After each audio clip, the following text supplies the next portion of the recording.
How's it going, everyone? This is Phil from the Geeks vs. Games.com, and I'm here to bring you our first Xwing battle report. And let me tell you, I am extremely excited. From all the content that we bring on our channel, Xwing is probably one of the ones that I play most consistently.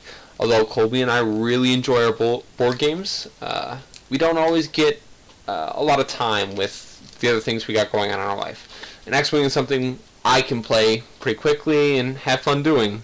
And I'm a huge Star Wars fan, like a lot of people are. And I really enjoy just flying X-Wings and TIE Fighters and the Millennium Falcon around. It's fun. I really enjoy it. And I'm assuming you guys do too, or else you wouldn't be watching this video. So first, to get things off to a start, on our left side we have Mike, and on our right side we have Charlie, who are getting prepared for our Campaign Against Cancer Xwing tournament that they're holding actually all around the United States. The tournament took place yesterday, so for those that are still interested, unfortunately you're probably going to have to wait till next year, but I really recommend it. It's for a great cause, and we did end up raising a lot of money in our area, and I know all across the US they had a lot of people sign up to do it, so once again, it's an extremely good cause, and if it's something you're interested in doing, why not? You know, you still get to play X-Wing and spend time doing what you enjoy and doing it for the right thing. So right off the bat, the list that everybody's running on the left, Mike is running 2 Z95s with concussion missiles and guidance chips, Miranda with TLT and dash Rendar, Jake Farrel with the Title, VI, outmaneuver, Chardaan Refit, autothrusters. And on the right, we're seeing a little bit older of a list. Not to say it isn't effective, but it is something that we saw in Wave 6 a lot of, and definitely Wave 5, is Whisper with Fire Control System, Intelligent Agents, VI, Advanced Cloaking, and the Rear Admiral with Darth Vader, which is usually not common on the Rear Admiral. Personally, I like him on Cloaking. He's probably the one that I prefer to have that upgrade on. He also has Engine Upgrade, Rebel Captive, Weapons Engineer, Determination, and Siesmic Charge. Now, right off the bat, looking at both these lists, you definitely have to fear the new addition of guidance chips with concussion missiles. It's a 0-point upgrade, and for a ship like the Z95, where as long as he gets his ordnance off and he does some damage, you don't really care what happens to it after that. You can use it as blockers, but it's still a good ship. It has 2 shield and 2 hull, which, you know, is nothing to scoff at. So as an effective ship goes, the Z95 is definitely up there. But the threats in this list definitely come in the form of Miranda with her twin laser turrets and Jake Farrel, just due to his mobility. He does not have anything offensive-wise. He is just there to annoy the crap out of you, and he will definitely do that because, for one, his pilot ability allows him to take a focus action, which gives him the ability to boost or barrel roll for free. And on top of that, the A-Wing in and of itself is extremely mobile. Now, the first choice made here after the opening moves is kind of interesting to me. So the Z95s decided to turn in, which is definitely okay. You want to be flying formation for as long as possible, because once you start breaking apart and Whisper can break apart your firing lanes and get behind you, you're definitely going to be in a rougher spot. So the longer you stay focused on a target and keeping all your firing arcs pointing on what you want to attack, the better.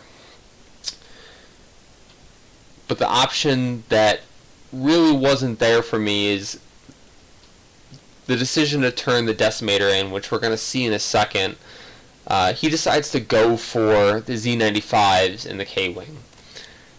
Now, my issue with that is if you decide to fly into the Z95s with all their upgrades and the K-Wing with their twin laser turrets, all focused at the beginning of the game, that means you're going to be taking 3 arcs no matter what.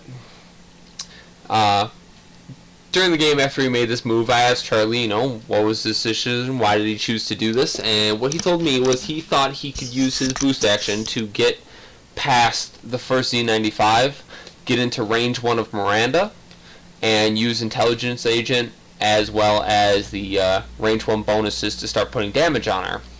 Which, in and of itself, isn't a bad idea, but as you can tell, the boost action, he actually ended up bumping the Z95, so he had to go back, and now he's really stuck. Because he's in front of all 3 of those firing arcs, and depending on where Jake goes, he may be within 4, which is not a great way to start off with the Decimator. And the Phantom's really not in a great position to put in any kind of reprisal damage. You don't really want her at range 3. You need her at range 1 or 2, making sure that they're not getting any kind of range bonuses defensive-wise. And you're making the most out of your mobility. So I think he may have engaged that squadron a little bit too early. But right here, if he would have gone for Jake and just gone straight, or maybe a 2-bank, Jake definitely wouldn't have arc on him. The Decimator would have been within range 1. And honestly, I mean, he's got the focus, he's got auto thrusters, but that that wouldn't matter because he probably would have been within his primary firing arc. Jake would have been in a lot of trouble. And after 2 rounds of shooting, because I don't think he could get away after the first round, after the second round of shooting, Jake would probably be dead.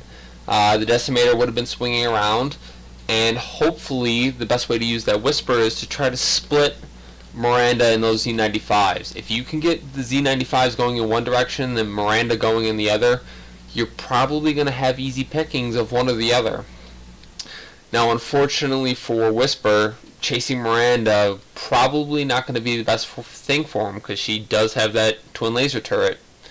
But in the end, by the time Whisper doles out the damage that he needs to, Decimator, he probably could have been back within range to go after whoever he needed, whoever was left. But as of right now, Whisper and the Decimator are shooting into the front Z95. Whisper shot, stripped 2 hull off the leading Z95. His fire control system kicks in, and his advanced cloaking device. Now the Decimator is actually going to be shooting at range 2. Initially he rolls 4 dice and he corrects himself and rolls the 3 that he needed to, and ends up only getting 2 hits. And the Z95 rolls 2 evades. All he needed to do was get 1 hit on that, and he could have Vadered for the last one, but unfortunately none of them went through, which is huge in this game, because now those Z95s, that lead one, is going to be able to get off its concussion missiles on the Decimator, who will have no evade dice, and he's just going to take that damage straight up, which is really unfortunate, because he needed to get something off the board in that first wave.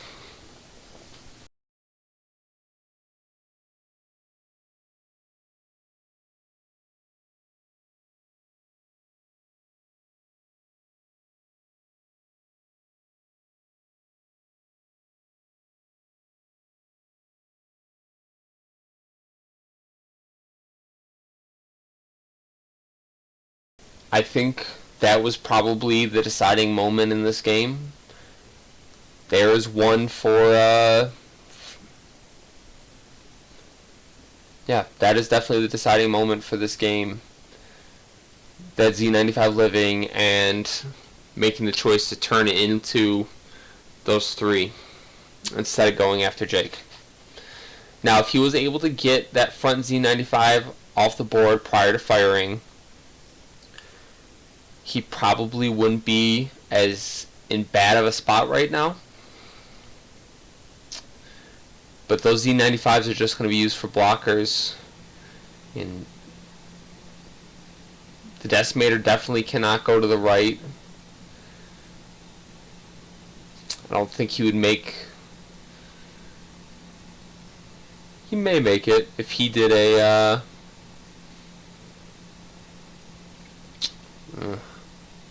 that would be close. He may even be able to do a 1 hard to the right and make it. definitely anything to the left, he's going to be bumping on top of those Z95s. But this is probably the biggest mistake of the game, so you guys may have noticed this, but our Imperial player actually forgot to do his decloak action twice, and this is the third time, and unfortunately this time landed him right on top of an asteroid and takes the damage. So no firing. He's going to have to get off that asteroid next round. His template's still going to be going through the asteroid. He's not going to be able to take an action. That is 2 rounds of not firing and potentially taking another damage, stripping him of his shields and putting him in a really rough spot.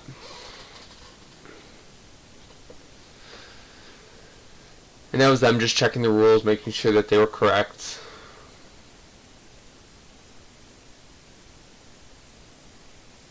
And you have to make those kind of decisions, and yeah, those kind of mistakes will definitely kill you.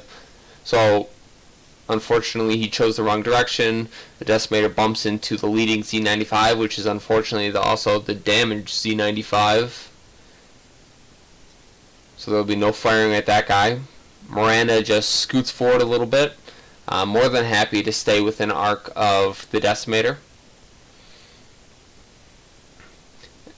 Unfortunately, you can see the look of frustration on Charlie's face. He knows he made a mistake, and that's just the way you get better.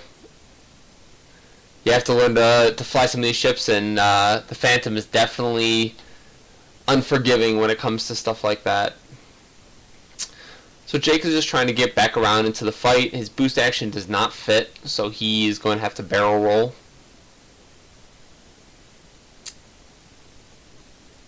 And just try to get in range of that Decimator, just so he can throw a couple dice, which definitely won't hurt in the grand scheme of things.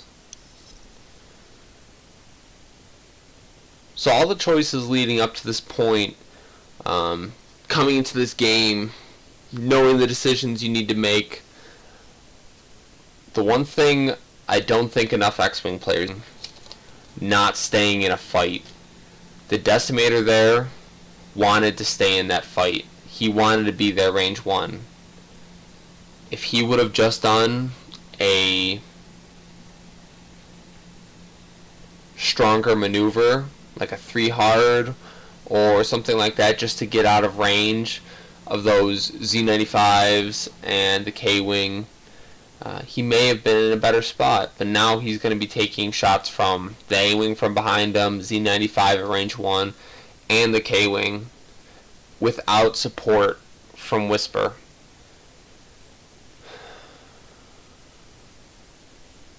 So once again, for the newer players out there watching this, please remember,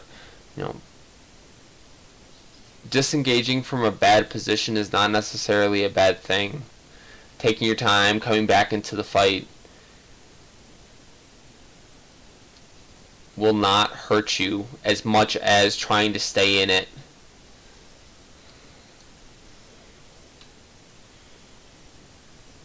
It's all about making the correct decision, and you're not always going to make those, and that's why you read and you practice and you play games, because that's the one way you're always going to get better, just by playing the game, learning what choices you made are correct or incorrect. So here's the K-Wing firing back. I'm sorry, that was probably the Z95. Yep, that was definitely the Z95. So here we go on the dials. The Phantom's gonna have to come off that rock. He won't be able to decloak. And those Z95s are out for blood. They know he's gonna come off that rock without any actions, unfortunately. And depending on where he turned, that cloak action will not help him that much. It'll be better than most, but he's going to be in a really, really tough spot. Especially because both those Z95s are going to be in a great position if he turns in.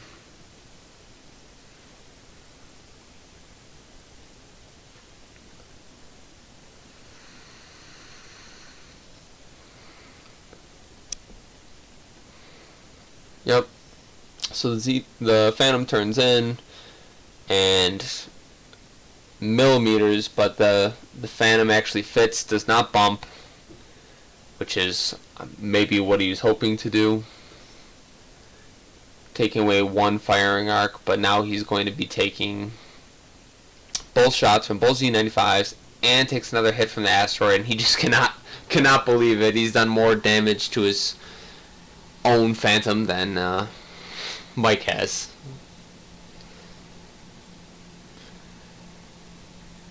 So just taking advantage of the situation, he does have his Seismic Charge. He's going to drop it right below the Z95 to hopefully do a little bit of damage on it. But this means that the Phantom will also be taking a damage as well.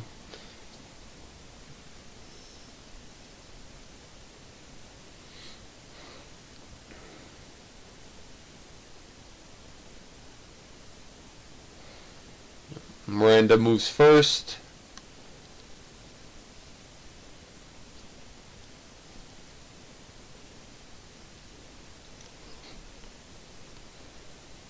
And the Decimator is going to actually end up behind this K-Wing with just enough space.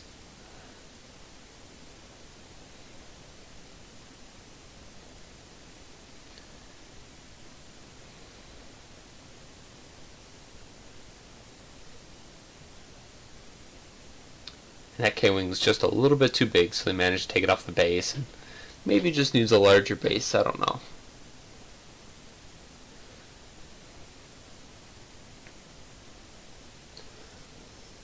So up to this point, Mike has actually been flying really well. He's pretty much taken advantage of every situation he's needed to.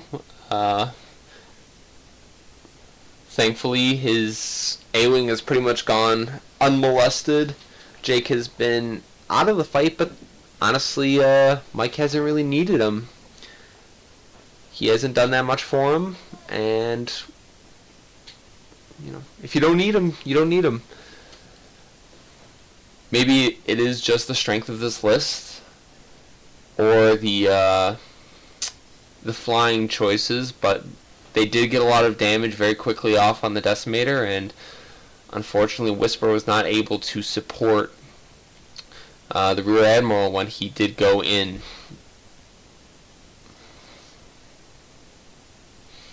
And it is very easy to look at this game and point out all the things that went wrong and all the choices that were made that were poor. And you could say that as many times as you want, but in the game, the choices you make, it is what it is. You can't take them back, and all you can do is learn from them. So, looking at it from a third perspective, I could point out all these mistakes, but I've made plenty, and I'm sure all of you had, that you can look back and say, wow, why did I do that? And down goes the Decimator. And here comes shots from the Z95. He target locks, gets a total of 3 hits. Only 2 evades are rolled, and that is it for Whisper. Guys, thank you so much for watching. I really appreciate it. I hope you enjoyed the video. If you have any questions, comments, or concerns, please leave them down below, and I will definitely be posting more. I look forward to showing you and sharing with you all the information I have.